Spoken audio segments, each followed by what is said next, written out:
Good evening. It is Wednesday, October 27th, 2021, and coming to you live from the Lonely Tree Media Studios in Yakima, Washington. This is the Best Lamm Sports Show.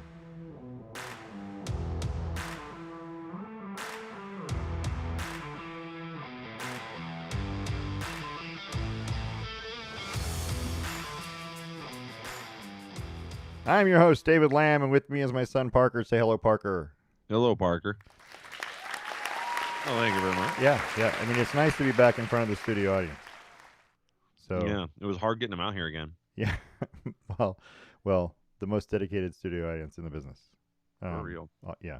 Always just a button push away. So we're live streaming on YouTube. We're on Twitter at Lamm Sports, on Facebook under the Best Lamm Sports Show. You can send us an email, lambsports@gmail.com, and please check out our webpage, www.lambsports.com. You can find links to the past shows and the current trivia question on the website. The first part of our show, we're going to do it different. I'm doing it differently like every week now, so I don't know why I'm doing it that way, but Nothing wrong with that. That's the way we're kind of doing it. It's just kind of going in a different order. First part of our show is brought to you by The Range in Yakima. The Range is Central Washington's premier indoor shooting destination at 34,000 square feet. The Range is an all-inclusive facility offering firearm training, retail sales and supplies, full gunsmithing and repairs, custom builds, and Cerakote services. It's all under one roof at The Range, opened Tuesday through Saturday from 10 to 7, Sunday 11 to 5. Go see our friends at The Range, 1701 Garrettson Lane in Yakima. The phone number is 509-571-1449. The Range, educate, equip, and empower. So, we are... What? You said so, and I said, So, we have stuff to talk about. So, we had Game 1 of the World Series yesterday. We had a Formula One race in Austin, Texas on Sunday. The Blazers have started playing 3 games so far. They play again tonight. We'll talk about those guys. The Timbers have lost 3 straight after winning a whole bunch. Carly Lloyd played her last game for the U.S. women's national team. The Ducks got a win at UCLA. The Kraken look like an expansion team so far. But we're going to start with the NFL because we love the NFL. It's our favorite thing to talk about. I think there's so much information, so many teams, and so much going on. Correct me if I'm wrong, but I think the NFL is the best topic. It's the easiest one to follow. So let's talk about the Seattle Seahawks for just a minute. Lost to New Orleans on Monday night at home, 13-10, in a downpour though. I mean, it was pouring down rain in Seattle like all day and all during the game. But they're now 2-5 without Russell Wilson. Is there any hope for the Seahawks to salvage this season at this point, knowing that Wilson's still going to be missing some more games?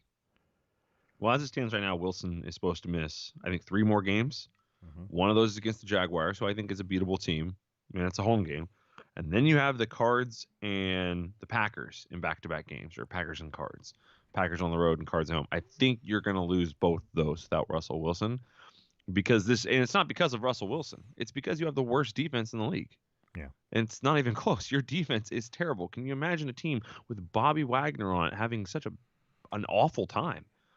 No, they're just not very good. The Russell Wilson thing is kind of a compound. You saw last night, though, the defense stepped up, held another team to 13 points, but their offense couldn't get it done. Yeah. So even when the defense does have a decent day, your offense can't do anything about it.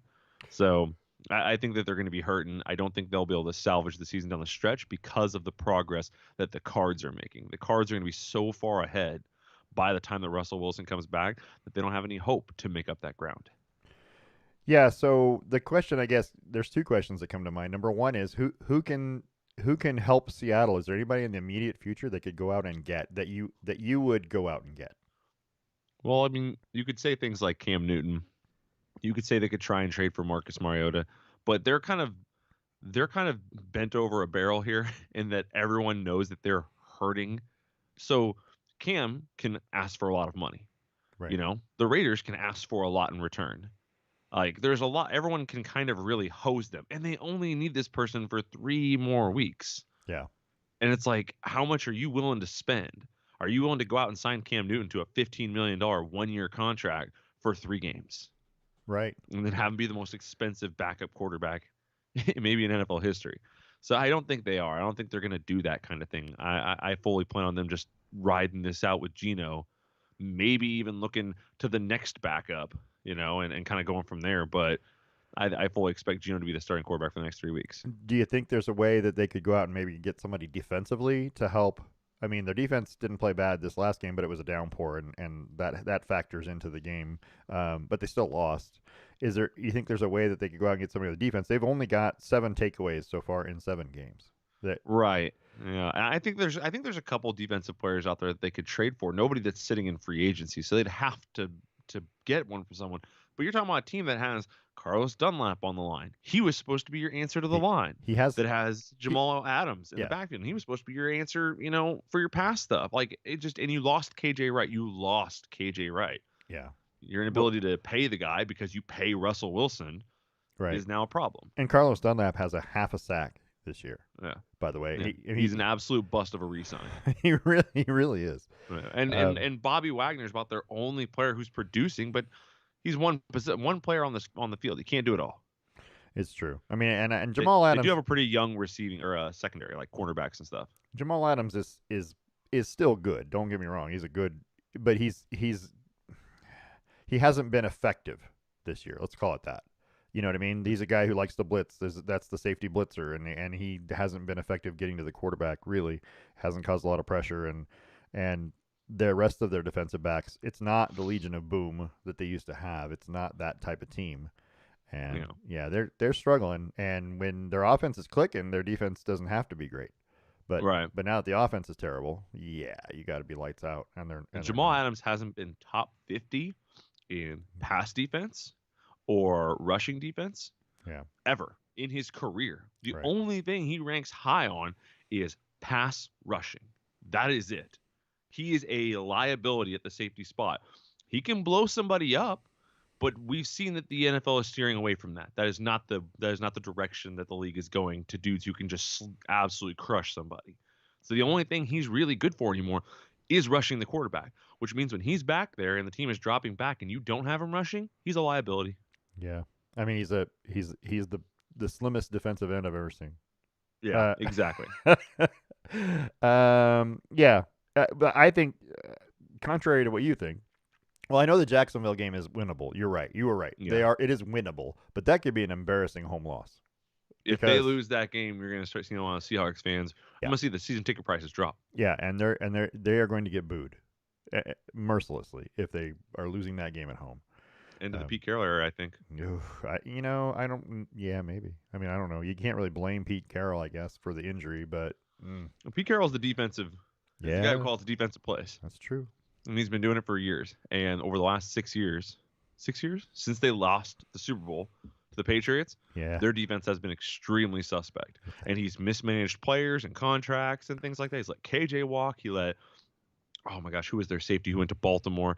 They let him walk. They've just mismanaged so many people in this process. And I don't know, it could be coming to an end. Yeah. Overreaction Wednesday. Yeah, hey, that's what we do here. That's what we get paid to do is overreact. Let's talk about the Green Bay Packers for a minute. They're playing tomorrow night against probably the best team in the league in the Arizona Cardinals. At least right now, they're the best team. They're playing the best. Could be without their top 3 wide receivers tomorrow night. Alan Lazard joined Devontae Adams on the reserve COVID-19 list on Tuesday, so they're both out for sure. Marquez Valdez-Scantling has been on IR for the last 4 games. There's a chance he returns tomorrow.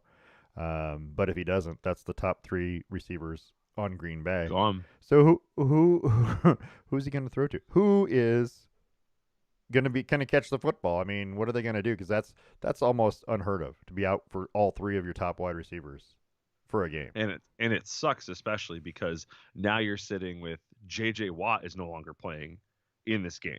Which is really unfortunate. But they still have Equanimeous St. Brown. They still have Amari Rodgers. And they got a couple other guys that they're going to call up. Yeah. So they don't have a lot of proven talent and depth. But if anybody can make use out of unproven talent and depth, it's Aaron Rodgers. Yeah, Aaron Rodgers, and I put a picture on here. His hair's terrible. Aaron needs to do something with that hair. No, it looks good. Well, I mean, he just took off the helmet, Still, it's too long for football season. I want you to go out and sweat in a helmet for a couple hours, take it off, and have somebody snap a photo of you. Somebody say the same thing. I used to have a permanent, and I used to play in a but it adds for extra. Those curls add for extra cushion. Just FYI. I thought it was aerodynamic. Nah. I thought it was speed related. Both. Yeah, both. Probably all Curve of the gives you above. plus 4 speed. But it was more of a cushion in case you get hit on the head. You got extra padding. That's Um, true. yeah, you're right. Aaron Rodgers, it could probably do something out of nothing, but there are times when his team looks terrible too.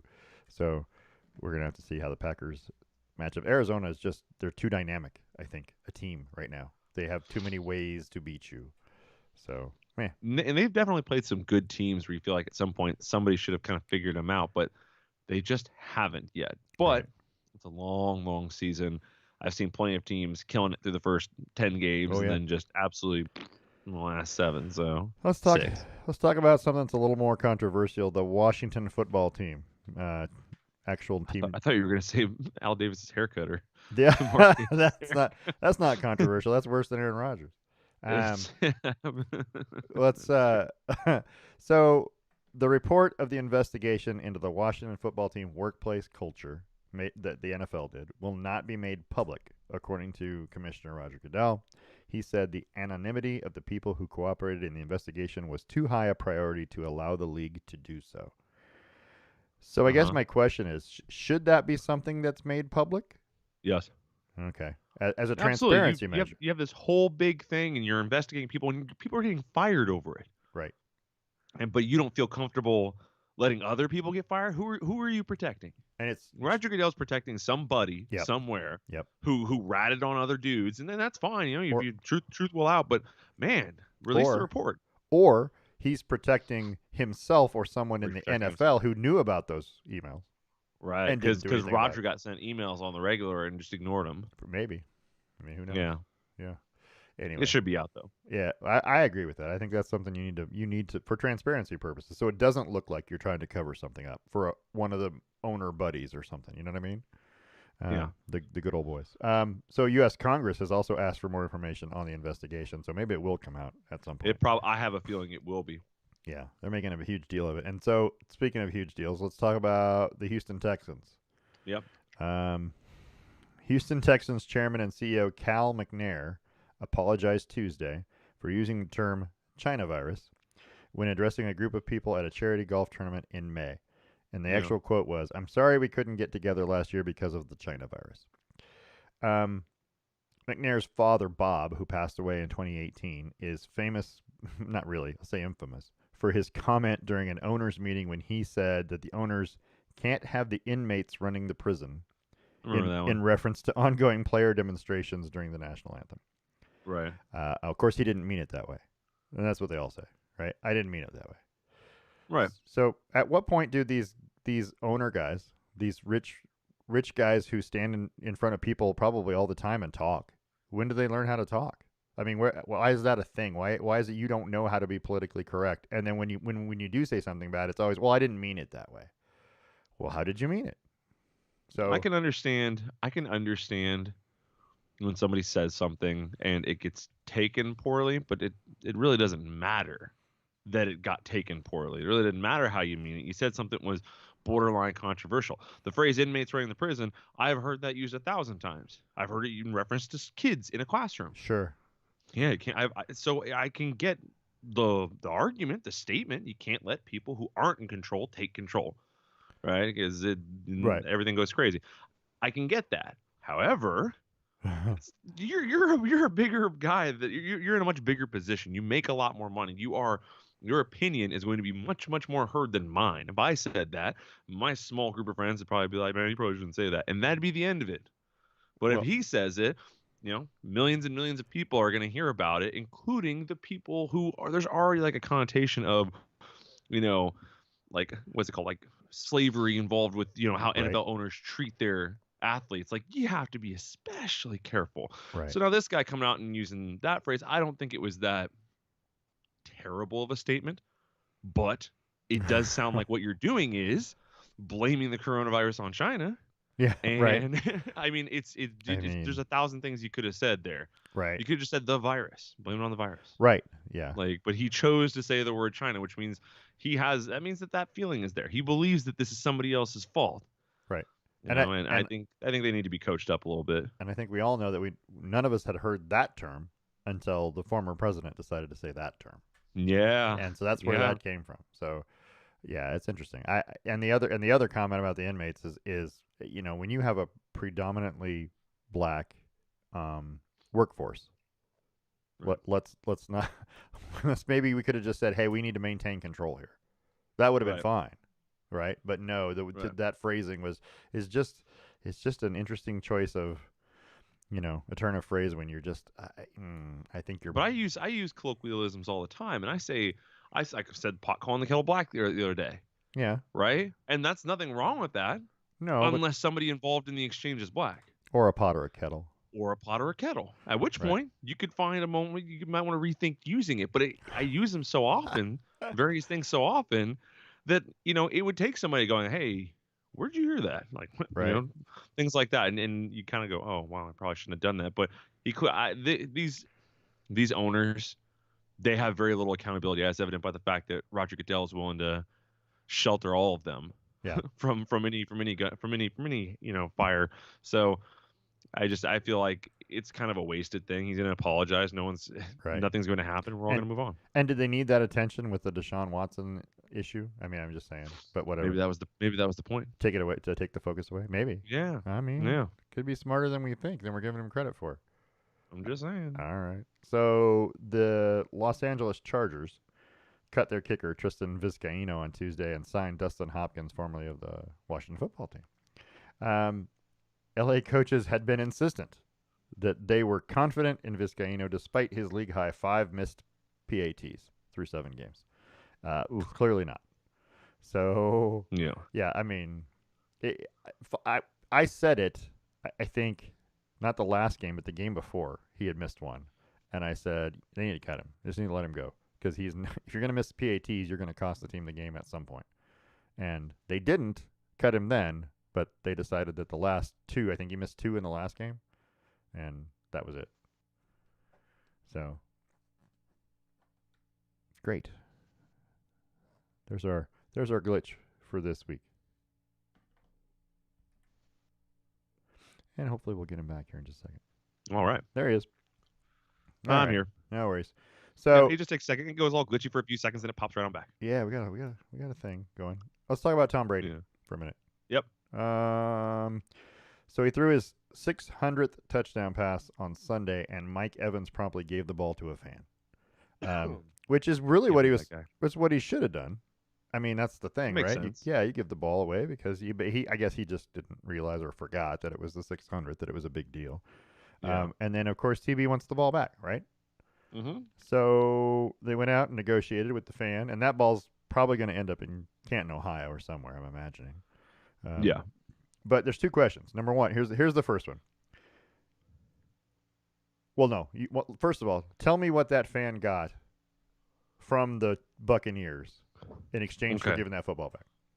So originally, all he got was $1,000 store credit, and then a jersey or a piece of something worn in the games or whatever that they would figure out later. That was originally all he got. When he left the stadium that day, that was all he had. Yeah. And there was a bunch of outcry saying, "You guys are robbing this dude. Mm-hmm. He did you a favor. He gave you back something that, there was already eBay offers, after it happened and by the end of the game for like $700,000. Yeah. People who wanted this football. You guys are robbing him." So they came back and then they added on, they made it sure it was originally gonna be a Mike Evans jersey. But now they've changed, then they added Tom Brady signed jersey. And then they might added Mike Evans game cleats. And then they added season tickets for the rest of the year. And then they added season tickets for next year. And then Tom Brady himself is giving him a Bitcoin, which is worth about $62,000. Yeah. So he's coming out right now with $62,000 in Bitcoin, a couple signed jerseys from Evans and Brady, some used game cleats from Evans, $1,000 store credit, and then season tickets for the rest of this year and next year. Okay. So, question number one: what would it have taken for you to give up that football if you had it? Well, one, I need Tom Brady himself to ask for it. That's the very first thing.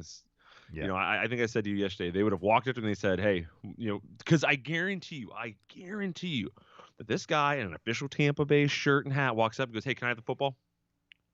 Didn't offer anything. I guarantee you, he Yeah. just came up and asked for the football. Right. And the guy said, "No." Yeah. It was given to me by Mike himself. Right. It would have taken a lot. You would have had to one, the rest of the game for me and my group would have been in a box somewhere. Yeah. That's at least. The season tickets, those would be box tickets Yeah. for the next 2 years. So, and probably longer than that. Maybe it should be like 10 years worth of tickets. I don't know. $1,000 store credit, I'm gonna be honest, I don't really need. Right. I probably have a bunch of Tampa Bay jerseys and things like that. I probably am already all in. So it doesn't really do it for me. The signed jerseys by Evans and Brady, that's pretty cool. The cleats, nah. Yeah. And then you're talking about a monetary amount. On top of those few things, you're talking about a monetary amount. Something that's gonna, I need to be in a room with Tom Brady. I need to have a picture taken with him, handing him the football, and I need a check for $150,000, $200,000. Right. So I'm gonna write. and then It's gonna be one of those. I'm gonna write down a number negotiation. Right. yeah, that's right. Yeah. I'm gonna get a Sharpie out, and every time you lowball me, I'm gonna put another mark on this football On the here. football. Hold it hostage. That's right. Yeah. I will deflate it, Tom. Don't think I won't. They did the right better things. Yeah. They've kind of backtracked and realized, crap, people are kind of pissed at us for lowballing this dude. And- So let's give him more and give him more and give him more. And number two, here's question number two, the follow up question: should they take this all out of Mike Evans' salary? I think more importantly, he needs to pay for all this because Yeah. it's his fault. And how do you not? Stupid Mike. Mike, I'm going to throw a 600 touchdown today. So one of you guys is going to catch it. He catches it and goes, "Oh, I'm going to give the ball away." And Yeah, he got caught up in it. I get it. I know. And it was a great gesture. It was a grand gesture multiple grand gestures. It would have been cooler if Tom Brady didn't try and get it back. It would have been neater. I agree with you. Tom Brady just let his 600 football. Maybe he did a little interview with somebody on the sideline and said, "Tom, you just threw your 600 football. Don't you want?" And he goes, "Nah, it's for the fans anyways." Right? That would have That'd been have been super chill. fantastic. Yep. Yeah. But no, Tom Right. Brady wants it back. Canton would have come tried to get it eventually. Right. Like it was always going to end up not in this guy's hands eventually. It's just when. Yeah, that's true. So they did okay long down the stretch, but at Well- first they really hosed this dude. judging by his son hat, I don't think he needs money. Just I'm saying. The bigger the hat, the more money he has you a got. nice hat. So what more do you want? Down Yeah. in Tampa, it's got palm trees on it and everything. Yeah, it looks pretty cool. I know. That Bears fan sitting a couple of rows down, did not look happy about it. Let's talk about the NFL Week 8, which is really quite dismal.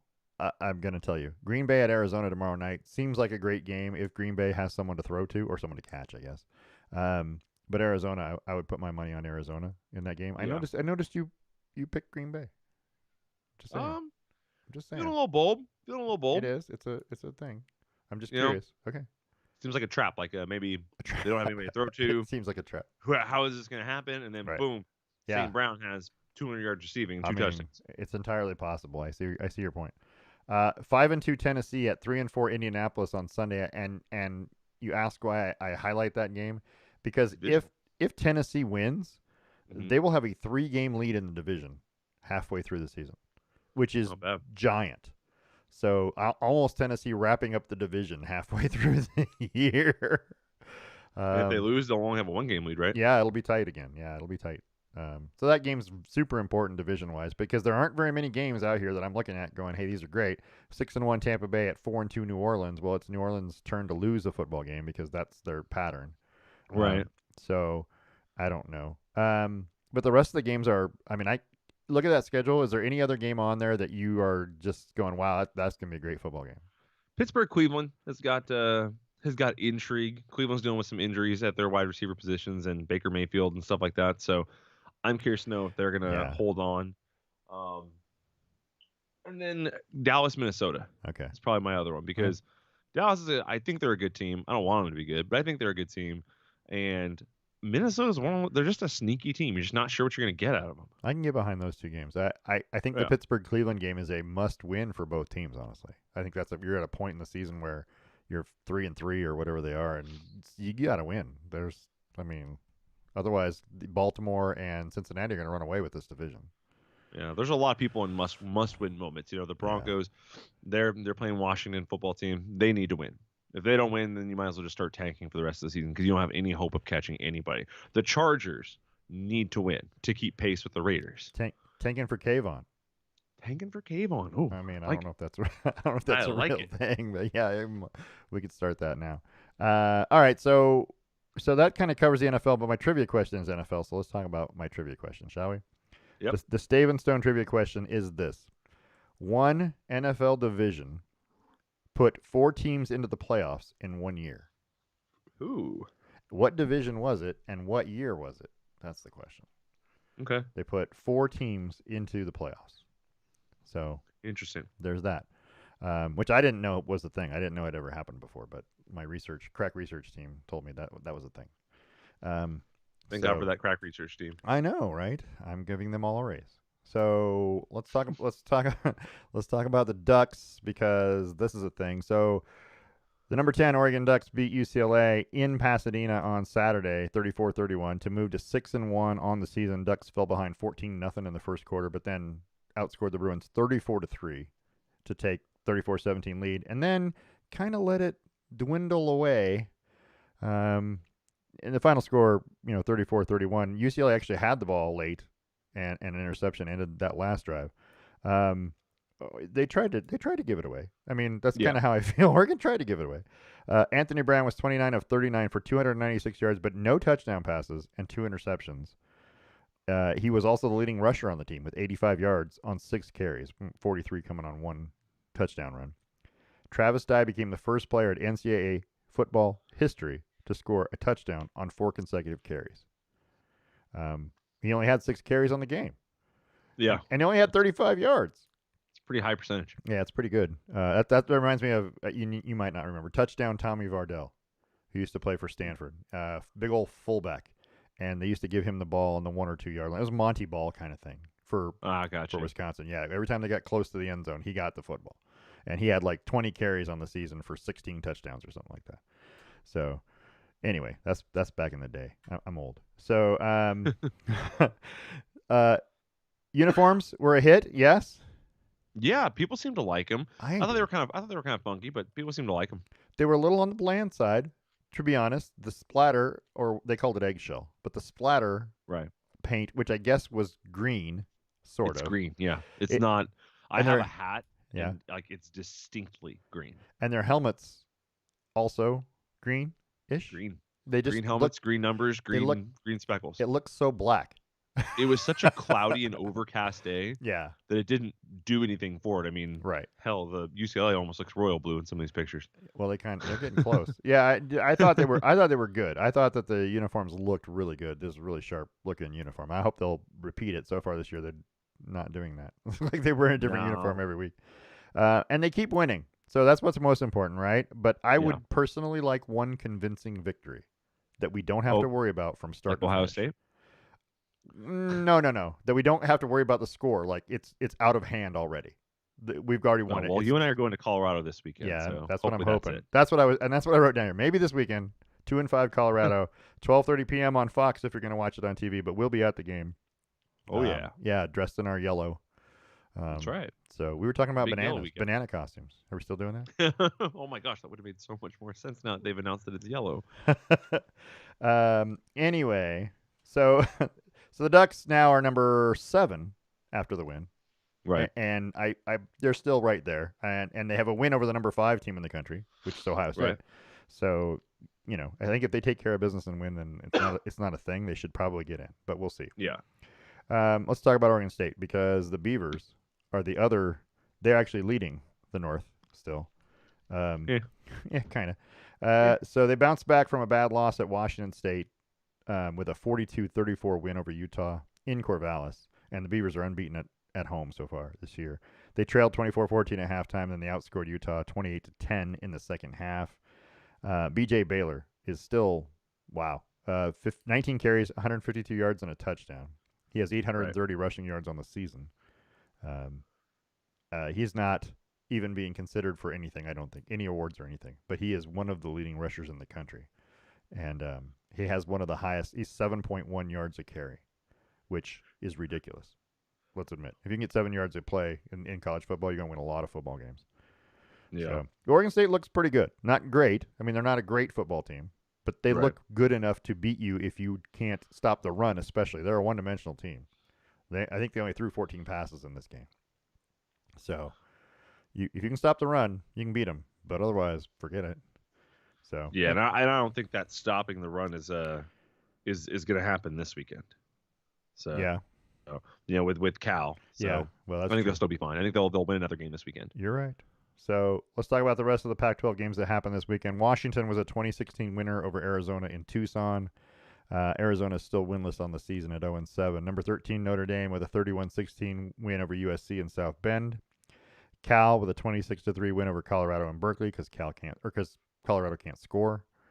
BYU 21-19 over Washington State in Pullman makes BYU 4-0 against the Pac-12 this year. They are leading the Pac-12, and they're not even in it. So Yeah, but they haven't played Oregon. they have not, but they're the only unbeaten team in the Pac-12. So there you go. In terms of conference wins, I would think it'd be a great addition. Think of that BYU Utah game Yeah, every year. that'd be great. Yeah, I think it would be a fantastic addition. But they seem to want to be independent. I think they were trying to join a conference. They were talking about joining the Big 12. I don't know. I don't know what to say. Well, anyway, so this week's games: Washington State at Arizona State is 12 p.m. on Fox Sports 1. Oregon State at Cal 4 p.m. on Pac-12 Network. Arizona at USC is 4 p.m. on ESPNU. UCLA at Utah 7 p.m. on ESPN, and Washington at Stanford is 7:30 p.m. on Fox Sports 1. So if you want to catch a game, replay this because I went through that really fast, and you'll figure out where they're playing. The rest of the college football games this weekend that are interesting, and there aren't many, but there are a few big ones. So number 6 Michigan at number 8 Michigan State 9 a.m. on Fox. That's going to eliminate one of those guys from playoff contention probably, even though it'll be their first loss.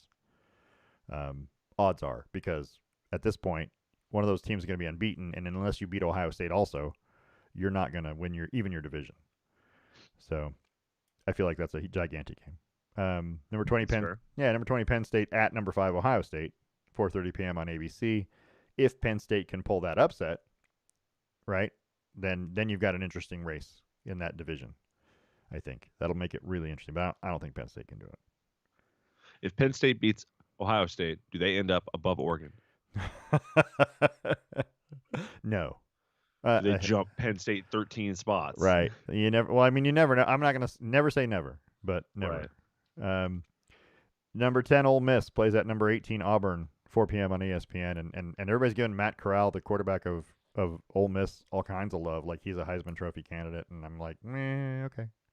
I don't think Ole Miss is as good as number 10 in the country, but they're getting a lot of love. That SEC just keeps getting re-ranked, right? You lose a game, you drop, and then you play another team, and well, that's a good win, and they move you back up.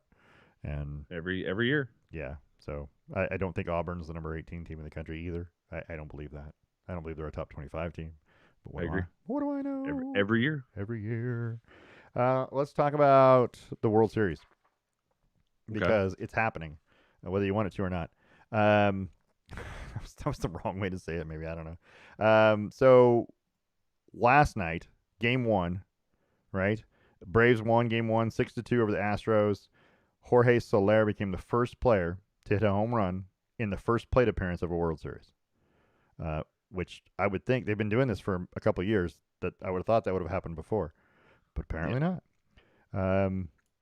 He had a ball over the left field wall off the Astros starter Framber Valdez. Atlanta scored 5 in the first 3 innings to take control of the game early. Braves starter Charlie Morton took a hard ground ball off his lower left leg. Left leg? I want to say that's right. Sounds right. Lower left leg in the second inning that resulted in a tibia fracture, but he continued to pitch for an inning and a third after that, and pitched well for an inning and a third after that, and then later apologized because he couldn't go longer. Which is, I guess all you need to know about Charlie Morton is that he's a hockey player. Ever. Yeah. He's a hockey player. He would have just kept going. So here's the question. Here's the bigger question about. Well, hold on before we get to that point. It's right now. It's Game 2. It's on Fox if you want to watch it. But Houston is up 6-2 over Atlanta in the top of the 7th in Game 2. But the tomahawk chop came back out like it always does at playoff time. or when the Braves think they're good. Um, is it insensitive, or is it tradition, or is it? I mean, I heard from MLB commissioner saying that, well, we market these these games regionally, and we've talked with, or Atlanta has talked with, the Braves have talked with the local Native American, and they're okay with it, blah, blah, blah. But I think there might be other Native American groups who aren't okay with it, but they're not concerned about the nation. They're only concerned about the Atlanta area and marketing this game locally, even though this is a World Series game that you're marketing nationally. So I'm confused by their tactics. Um, what is your opinion of the tomahawk chop, just in general? I think if the people who you would be offending, and I'm not just talking about every person, because anybody can be offended by anything. That's stupid. I'm talking about the actual people who maybe you're taking this from. Right. If they don't have a problem with it, I don't have a problem with it. I could care less what somebody in California thinks or somebody in New York thinks from one of those tribes that has never done the tomahawk chop or has nothing to do with this. Right. I could care less what they think about it. Do you, do you If the tribe that's primarily involved in this does not mind, so be it. so here's my question. The generic term Braves doesn't apply to any in specific tribe, Right. and neither does that tomahawk chop, I don't think. But it so to me it's like how do you, oh, we cleared it with the Atlanta in the Native Americans, and The so indigenous cultures in yeah, Atlanta, yeah. how do we, okay, well, is that okay with the ones in Florida? I mean, is that regional? Or are we talking about just in Atlanta? It's okay. And so now that we're on the nationwide stage watching a World Series game, it's still okay to do the tomahawk chop, even though everyone in the country is watching it, and not the world, right? So I The don't know. question is it demeaning?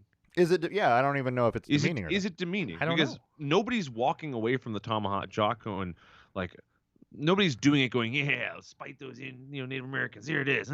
Well, No one's doing that. It's just a thing. It's a passive thing almost. right. Well, and It's not real. but like the Cleveland Indians changed their entire name. Why aren't the Right, Atlanta Braves changing their name? but that's because the name Indian is offensive to every Native American group. Is it Every though? single one.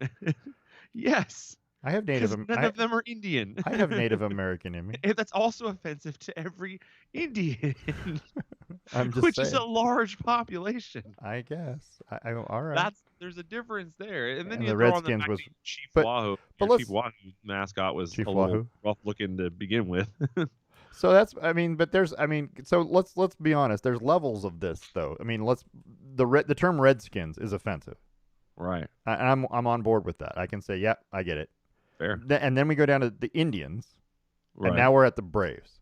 And Right. so there's obviously three levels of offensiveness. This is not very. This one is moderately, and this one is extremely. And so Right. I feel like that's weird to make that distinction, because you're all referencing the exact same culture. And it's just the way you do it. You're referencing different. So the term Redskins is derogatory. Right. Always has been, always will be. Right. The term Indians is, what is it? Stupid. It's dumb. I It's don't- misinformed. Yeah, The reason maybe. why we called them Indians is because we thought we were in India. We were Well, idiots. That's why that exists. So it's dumb. It's just incorrect. Right? The last one, Braves, isn't incorrect or dumb. Braves is a very broad term to Sure. talk about warriors amongst many cultures and things like that. Sure. So I think the argument you're getting into here is exploitation. Are you exploiting a culture? Right. And that's what this is all about. Are you exploiting them? I wouldn't say that they are or are not, and if they aren't or are not doing it any more than they were 30 years ago, Right. it's, and not that people haven't had a problem with it for that long. And the tomahawk chop is just, I mean, it's just a silly thing. People sing Sweet Caroline at baseball games. If Neil Diamond had done something wrong or whatever, would it be offensive to everyone else? It's a weird Maybe. gray area that you're going to get into all the time. I don't see a real problem with this the way I saw a problem with Indians and Redskins and some of the other things. This one isn't as big of an issue, and I'm not a Braves fan, so I don't really care either way. Yeah. But if they decided, hey, no more tomahawk chop at the games, you know what the fans are going to do? The tomahawk chop, just without the PA announcer leading it instead. Are they still doing it in Tallahassee? They're still doing it in town. I don't Yeah, know. with the Florida State games. I haven't even noticed, but because Florida State's terrible. But Well, Florida State still has their, what's it called? their Seminoles, mascot who rides out and throws Chief down Chief the flaming Osceola. thing. They think Yeah, that's like a big deal. It's like, yeah. but it's I guess it's that I don't know what the rules are anymore because I don't know what is and or isn't gonna set someone off. Chiefs apparently doesn't do it. Braves Well, doesn't do it. and Indians does do it. that's why it's important to. Well, see, Chiefs, you could start steering because chief is almost a derogatory term. When you call somebody chief, what up, chief? like, But like, it's not that kind of chief though. I mean, I was thinking about the old Dane Cook skit where he's talking to the Burger King guy, and the guy yeah. at Burger King's like, 1 second, pal. He's like, you got it, bud. He's like, thanks, chief. Just back and forth with the Oh insults. my gosh. No, I think that there are some things that are clearly like Indians and Redskins were clearly offensive. Yeah. One because it was wrong, one because it was what it was. Okay. These two, when you start having to find and pick apart why it's offensive, well, I mean, really think about why it's offensive, then it probably isn't actually offensive. But also, if the Native American community as a whole banded together and said, "No, we don't like them being called the Braves," well, then they've spoken. So be it. Yeah. Take it away. Change your name. That's tough stuff, Atlanta. You guys got a new team to root for. But if they don't Yeah. care, if the majority of them don't care, if I don't know how you actually like census this out and try and get like a true poll of it, but find a I, way. If you're really that concerned, find a way. and it's funny because the Atlanta Braves used to be in Milwaukee. They were the Milwaukee Braves, and it made Right. more sense in Milwaukee than it does in Atlanta. Just FYI, as a Right. mascot, because of locality. But whatever. I'm just saying. Maybe you should have changed It's Milwaukee, which is Algonquin for the Algonquin. Goodland. That is correct. Thank you, Alice Cooper. All right, so we've reached the point where we should probably talk about another sponsor. Go to BossKittyShop.com and look for Boss Kitty hand-dyed yarns. You can tune into BossKittyLive.com and watch they have knit-alongs, exclusive sales, games, fun. You can make new fiber friends. You can get your why I'm just stuttering. Virtual gift cards online for Boss Kitty yarns, DK and figure weight yarns, as well as stitch and progress markers. If you're looking for a gift, get them the gift card. Let them pick it out themselves. That's Boss Kitty hand-dyed yarns. Yarn so boss, you'll knit your pants. We're moving quicklier now. Quickly, yeah. Yeah, quickly. I like quicklier. Quicklier is my new word. Carly Lloyd, the U.S. women's national team beat South Korea 6-0 on Tuesday night in St. Paul, Minnesota. It was Carly Lloyd's last game as a national team member. She ranks second in the world for most international appearances with 316. She has 134 goals, which is third most in U.S. soccer history. She was the first American to score in 4 different Olympic games. So congratulations to Carly. The win extended the U.S. women's home unbeaten streak to 62 games. Oof. So, yeah, and she gave away her captain's armband to Megan Rapinoe. So now Megan's the thing. Talk about a sure thing. When you're buying tickets to a game, you're like, I really don't want to go see a loss. Like, just go to the one of the U.S. women's soccer team games. Yeah, a draw or a win, either one. But you'll be good. Yeah. Yeah, I think during that 62, they've got 56 wins and 6 ties. Ooh. Yeah, they're a pretty good chance they're going to win if they're playing at home. Yeah. Let's talk about Formula One. Max Verstappen won the Aramco U.S. Grand Prix in Austin, Texas. Why do I have this picture up? Why is my pictures not right? Because it's Lewis. It's not, but he wouldn't. This was the old pictures. This was from the last race.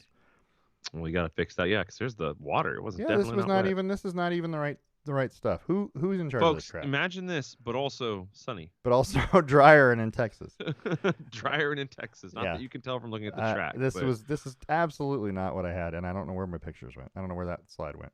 But that's okay. I mean, I could fix it, I suppose. But long story short, let's just go to this. So Max Verstappen won the Aramco U.S. Grand Prix in Austin, Texas on Sunday. He beat out Lewis Hamilton, who came in second. Verstappen stretched his lead over Hamilton in the season point standings to 12 points. Hamilton did have the fastest lap, so he stole one of those points. It would have been 13. Stole 1 point back. Sergio Perez, Verstappen's teammate at Red Bull, came in third. It was quite a race. There wasn't a whole lot of crashes and excitement in that way, but it was a strategy type of thing where the heat and the track kind of ruined some tires, and it required multiple stops It was all about It pitting was all the about whole pitting race. when you did it Yeah. and how far ahead you could get and what type of tires you put back on.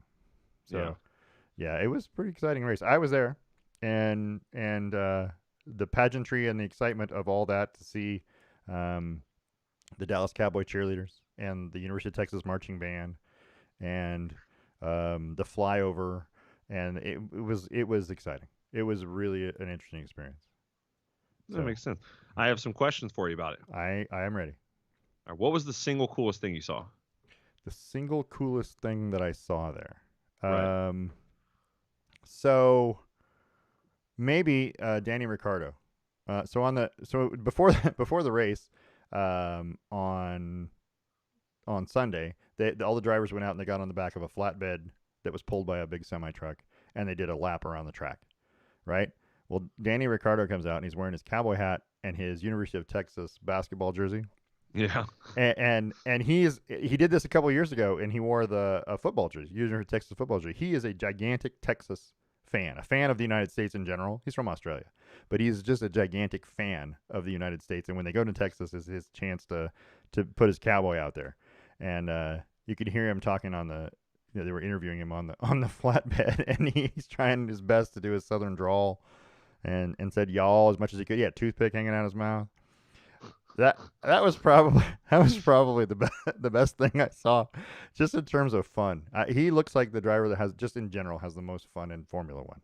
He I is, think I was talking to Mom, but I think that McLaren is like you. This battle between Max and Lewis is exciting, but I think McLaren's the team you just end up rooting for. yeah, because Their the guys drivers are are great. nice. Yeah, and we also saw he got to drive Dale Earnhardt's 1984, I think it was 84, NASCAR car that's owned by Zach Brown at McLaren. Yeah, Huh. he got to drive it. Danny Ricciardo got to do 2 laps around the track in that NASCAR car from 1984, and you couldn't wipe the smile off his face. It was ridiculous looking when you saw him because he was so happy. He got to the end and he started doing donuts in front of the grandstand. It was pretty impressive. All right. Next question. What Yeah, was the food like? the food was so where we were was a suite, so it was a luxury box, so to speak. And the food is catered and it's gourmet food. Mm-hmm. And by that I mean not what you would normally eat at your house. Um, so, for example, one of the days there was a bunch of fish. So there was swordfish and tuna, ahi tuna, and there was a salmon tartare, and there was sea scallops, and then they had, I mean, all kinds of meat, beef, and there was pork ribs and all kinds of stuff. And you want to be honest with you, the best thing that they had, the desserts, unbelievably fantastic, just ridiculously tasty. But Would you have preferred more Texasy food? yes, but the mashed potatoes, and they had mashed potatoes 2 of the days that we were there. Yeah. The mashed potatoes were unbelievably good. Just whipped, Chunks of no chunks in there. no chunks. They were Oh, whipped. They were bummer. whipped smooth and creamy, and they had put stuff in them and seasoning, and they buttery. And one of them had corn like over the top of it, and it was fresh like uh, grilled corn. And they had chopped it off and put it on top of the mashed potatoes. It tasted so good. It was just unbelievable. But Yeah. but the desserts were really really good and really really European. You know what I mean? And so not as sweet as Yeah. American stuff, but still extremely good with all kinds of flavors: chocolate, vanilla, raspberry, all kinds of stuff. So Hmm. Those are the two questions I had. that was it. Yeah. Oh yeah, it was an interesting experience. It was to sit in one of those boxes and watch the thing. You get a really great view. Um, and on Sunday, there's twice as many people as there are for Friday or Saturday because everyone wants to come for race day and take a picture. Look where I was, and that's they don't care about the practice or the qualifying. But Ben Stiller was there. Shaq was there. Presented the trophy. Did you see Shaq presenting the trophy? Did you see how tall he was? He was taller than Lewis Hamilton, who was standing on a step. Yeah. It was And, pretty ridiculous. Like and, people have been photoshopping it all after all week. and he made Max Verstappen, who looked just a little bit taller than him, standing on the top step.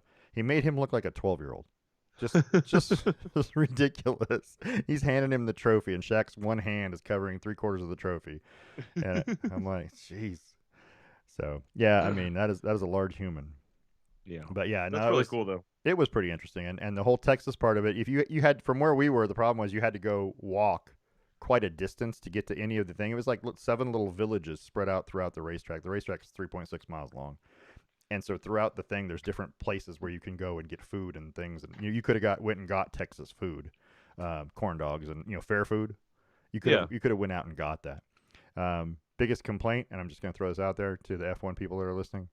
Um, on Friday, day one, they're out of merchandise. Not out completely, but if you liked it, if it looked good to you and you wanted it, they did not have it in your size.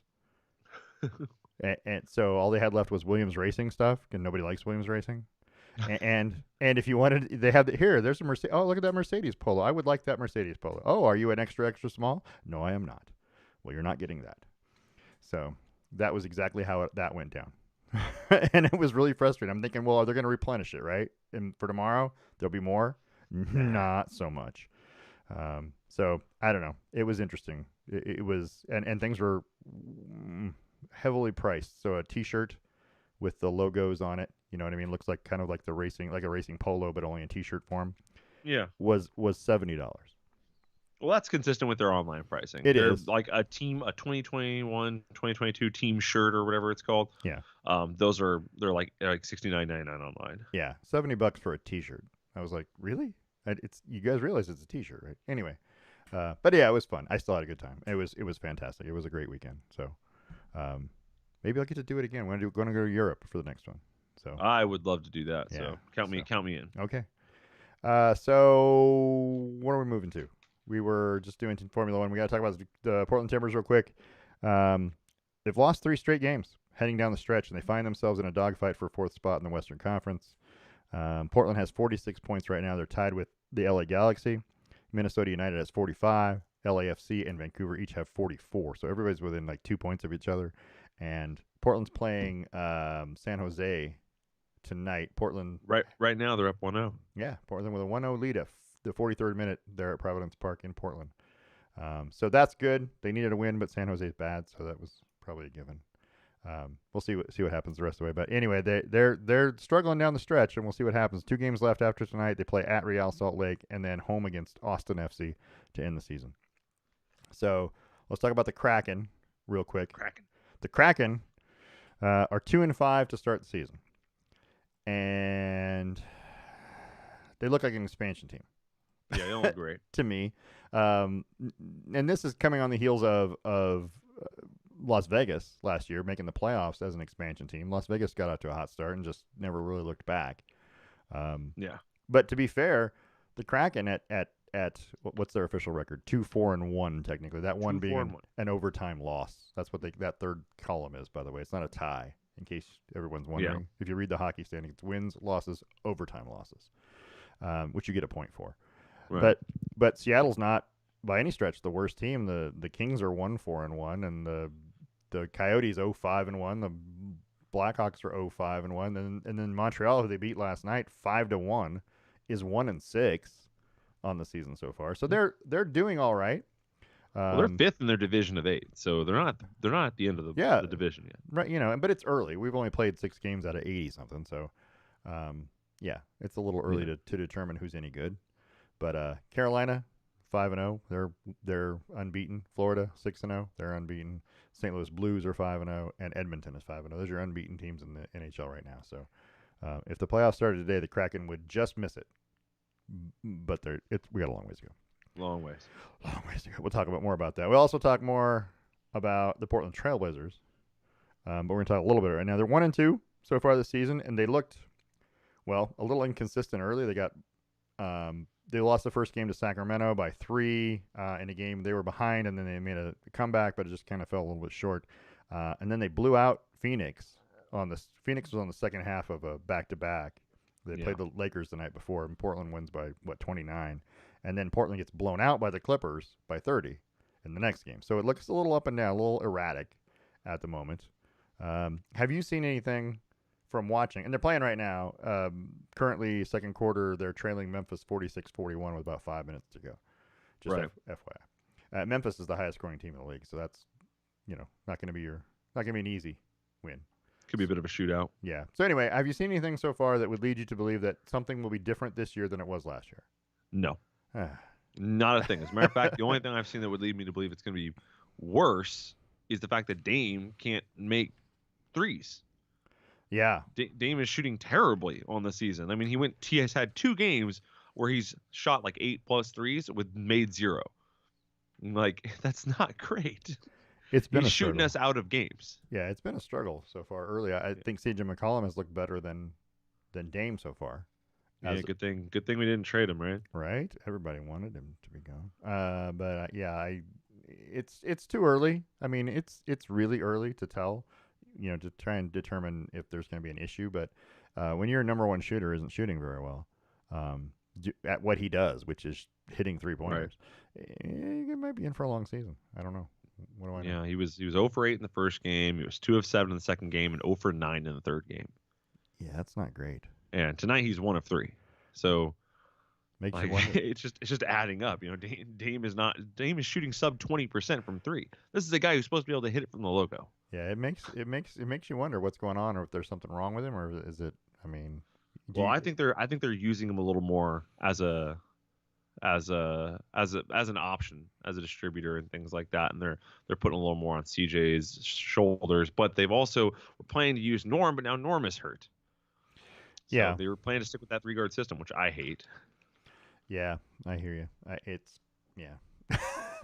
I don't know what to make of him yet. I haven't really got a chance to watch a whole lot of the basketball yet. I'm watching this game against Memphis, and they seem to be playing pretty well against a pretty good Memphis team, I think. So, but they are missing wide open shots, and that's bad for a team that likes to shoot. Right. That calls us. The offense was the thing that held them together last year. It was definitely defense where they needed the help, and I don't know.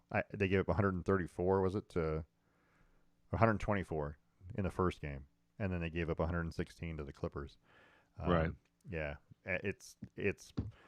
That's above their average from last year. Those 2 games are well above their season average per game from last year, and we thought they were not very good defensively last year. So, yeah, if the other team's going to score 124 points, you're going to have a hard time winning. Anyway, I don't know. It's still early. We'll find out more. But they don't look like they've changed much. The roster definitely didn't change much. The starting group is pretty much the starting group. And, yeah. Yeah, it is what it is. It is. We'll find out more. We'll find out more in about 15 games. We will talk more about the Blazers, promise. And now and every week for the next, how many weeks? I don't know. Like 20? Yep. It goes till what? May? The playoffs go through like long May or June. Time. So we're gonna talk a lot more about the Blazers as we go along. So do you have anything else you want to chat about? Talk about? No, I couldn't think of anything. I've been recovering from the COVID shot, my COVID booster all day, so I've not been able to put anything together. Okay, so we don't have a minute to talk about stuff. Okay, so I'll have to fill in. No, but we do got to answer the trivia question. We're gonna do the trivia question right now. So, the Stave and Stone trivia question brought to you by Stave and Stone Wine Estates in Hood River, and go to the winery at the Vineyard, 3827 Fletcher Drive, or go to downtown tasting room 210 Oak Street, and call them for reservations. 541-946-3750. That's wine. It's 541-wine-750. Or you can email them, info@staveandstone.com for more information. They have fantastic wines, award-winning wines. Out at the Vineyard is a fantastic place to sit outside and have a glass of wine.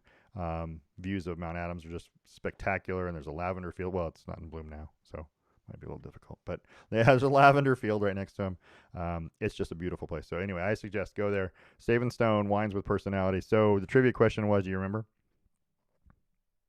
Of course, right now it's going to click out. Glitch. This is the second glitch. This is expected. This is planned. This is a planned outage, as they say in the electrical business.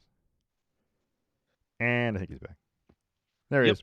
They do say that sometimes. They do say that. It'd be like that sometimes. One NFL division. It's funny because I can hear him breaking up. I can hear you breaking up. Yeah. And then all of a sudden I know it's gonna happen. I just have to kind of wait. It happens, and it's funny because you hear what I hear. Only it's me and I hear you going out. You know what I mean? I can hear it going out. So one NFL division put 4 teams into the playoffs in one year. What division and what year was it? I don't know what year it was. I'm going to guess it was the NFC East. That would have been a good guess. I actually like that guess. However, it was the NFC Central. And it was Really? the 94. Yeah, this was before they went to 4 divisions. There were only 3 divisions. So it was 94-95 NFC Central. The Minnesota Vikings won the division at 10-6. Green Bay, Detroit, and Chicago were all 9-7. Tampa Bay, also in that division, was 6-10.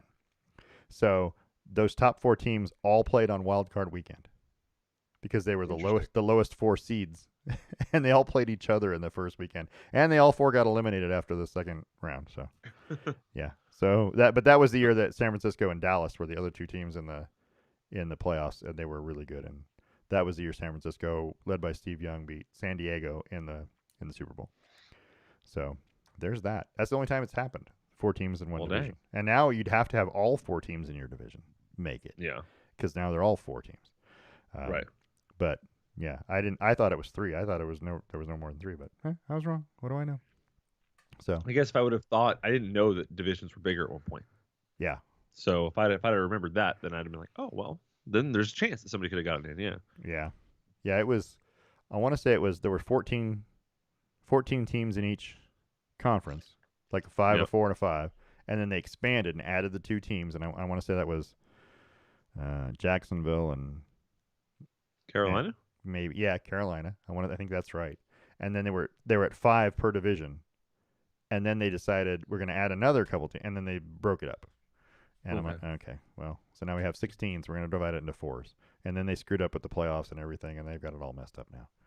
Sounds right. Yeah, I mean, it's okay. Steve Walsh, by the way, was a quarterback of the Bears in 1994-95. Steve Walsh from the University of Miami. But this also has Barry Sanders on the Lions. He was, probably the best player in the NFL to never make it to a Super Bowl.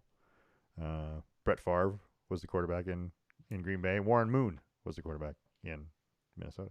Anyway, there's that for you. So that's nice. All we have for today. We're going to be back next week, I think. Is that correct?